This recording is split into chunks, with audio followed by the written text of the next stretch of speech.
C'est un festival de films de femmes, imaginé par des femmes, pour hommes et femmes. Pour sa première édition, et pourtant elle tourne, annonce fièrement la couleur. Notre volonté, ça va être de promouvoir ces femmes qui font, ces femmes qui sont, ces femmes fortes, ces femmes qui ont des choses à dire.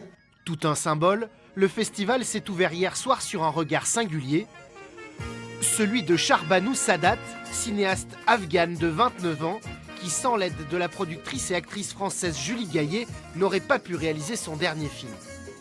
Sans l'aide de l'Occident, elle n'aurait pas pu faire ses films, c'était impossible. Et confrontée à quelles difficultés? D'argent, d'existence, et puis d'image de la femme aussi. Elle me dit, pour travailler, il faut que je me fasse toute petite. Mais comme je suis très très petite et que je suis une femme, on m'oublie. Donc je peux faire ce que je veux.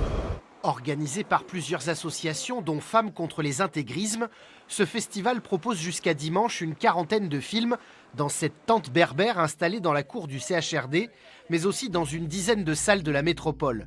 Un panorama mondial sur la condition des femmes dans le cinéma. On a des femmes de la planète entière, de l'Afghanistan, du Brésil, du Maroc, où il y a effectivement beaucoup de stéréotypes de genre. On pense que les femmes, c'est d'abord des organes reproducteurs quand même. Elles sont là pour s'occuper des enfants, du mari, de la famille, et que leur rôle, c'est pas de créer des histoires. Eh bien si, les femmes, elles ont un imaginaire. Hommage sera également rendu aux pionnières du cinéma, dont Agnès Varda, disparue fin mars.